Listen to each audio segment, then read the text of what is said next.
of medicine do not apply, and I've seen this occur over and over. But what he does, he is a master of conservation and the allocation of resource. To run an Ironman, be on a competitive athletic level for 8 or 9 hours a day, requires the body to allocate resources of the body very systematically. That is his strength. But on the flip side of the coin, it is also his weakness. Not only in Peter, but in any human being. What is them, what is their strength, what it makes them who they are, is also what is their most vulnerable and what their most weakest point is. My natural weight is around 172, 175. But when I race, I need closer to my race weight, which is 164, 165. And that takes a lot of work. That's not natural for me to be that light. A lot of people who don't know how I lose the weight will come to my house and they'll be like, there's nothing in your fridge. There's nothing in your cupboards. And I was like, yeah, so I don't cheat. I basically shop almost for every single meal. And then it's just, there's nothing tempting me. It's simple. It's I buy it, I go home, I eat it, and there's nothing left. There's a lot more shopping in the organic section, a lot of leaner cuts of meat, no treats, and going to bed hungry. Sometimes you go to bed with a headache because you're so hungry. I'll always be concerned about my weight. It's something I think about all the time. Even in the off season when I gain weight, I think about how I should be leaner. I know I have an issue with that. I know I do have somewhat of an eating disorder. I think it's common amongst runners, cyclists. You hang around with some girls and they're just like, hang around with a runner or cyclist or a triathlete, and they're just like, guys are a bunch of chicks talking about your weight and how to lose weight. But it's a performance thing, and then it just becomes embedded in you to, if I can lean out, I can go faster. And the studies have proven it. And so it's just, you're thinking about it all the time because you need to think about it all the time. That's the world of an elite athlete.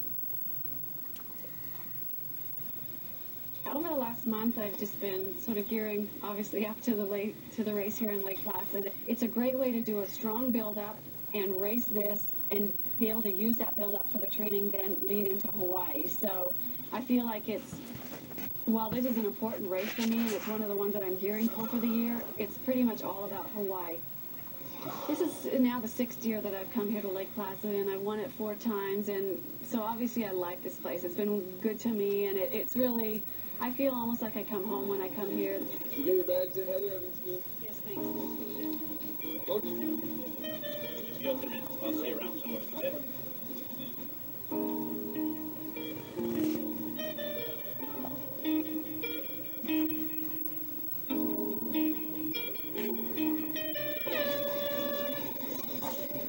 Swim was a little bit slower than it has been in the past few years. I kind of lost the pack in front of me and ended up swimming sort of on my own.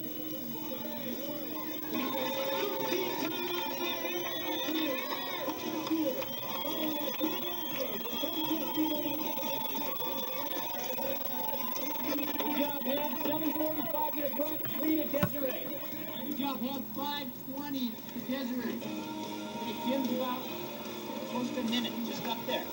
Good job, sweetie. I felt good on the bike and was getting sort of time checks along, and I wasn't really losing much time to the people in front. And then by the second lap, I was actually gaining some time. I see all these young people coming in, and they're the future of the sport, so they're obviously going to come up. And to sort of have gone through that whole process and gone full circle, it's pretty neat to see.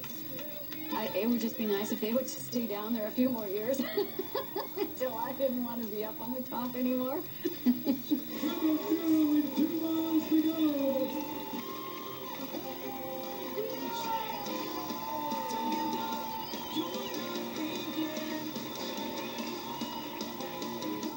I look back at the race in Lake Placid, obviously the end result was awesome. To win again was great.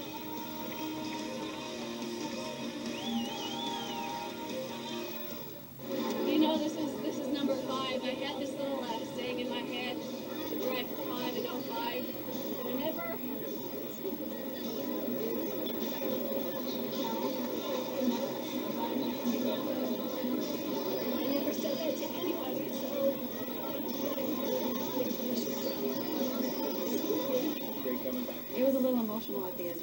because it's, as I said before, you just never know if you're ever going to win another one again. So it was nice to get that win.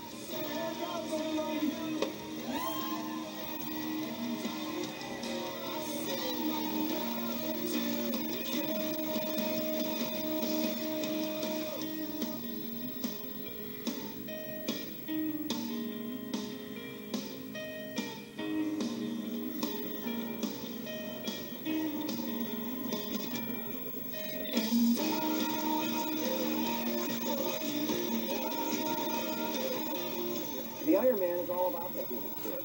It's all about starting with Julie Moss collapsing here a number of years ago in '82 and having the wherewithal to realize that it wasn't about finishing on your feet, it was about finishing. And when she crawled across that finish line and collapsed on that finish line, it sent a new message out. It sent out a message that Ironman is about finishing no matter what. Get your sorry ass over here and see if you can finish the Ironman. If you don't, you're not an Ironman.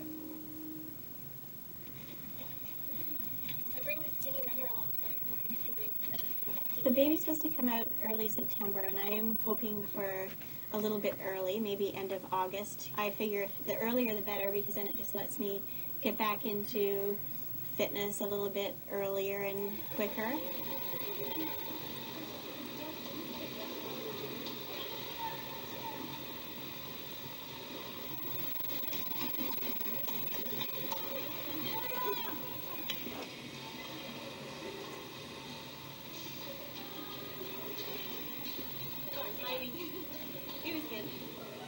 I know that I'd like to start next season off early, just because I'll be itching to get going again, which would mean racing an Ironman in March or April. Last time we spoke, I was pretty down. I had no energy. I couldn't train. I was actually quite a bit lost. Here I am trying to win the Ironman, and I'm putting on weight. I'm losing fitness, and I'm training pretty much 3 to 4 hours a week on a good week. And then a few weeks went by, and all of a sudden one weekend, my energy was back. I did a run in the morning, and I came in, and I was like, wow, I feel good. Pretty unique idea, the Mono Mono is, and it's kind of come about as a one-on-one race, me against Pete. It's a half Ironman distance. I think it's pretty unique and pretty cool in that, you know, we're going to be just us in the water, just us out on the course, and you know, it really kind of becomes either a race of strategy or just going at it. But Tim and Pete have kind of a storied past. I think in the beginning, they both are very successful, but in the beginning, Peter had more success at the Ironman distance, and Peter and Tim started out training together, and they were great training partners, and Peter won the world championships with them training together, and everything was fine as long as there was a little bit of a difference in the performance level. And then one year Tim stepped it up and he won the world title. But all of a sudden, you know, instead of two guys both trying to shoot for the top, it was two guys at the top.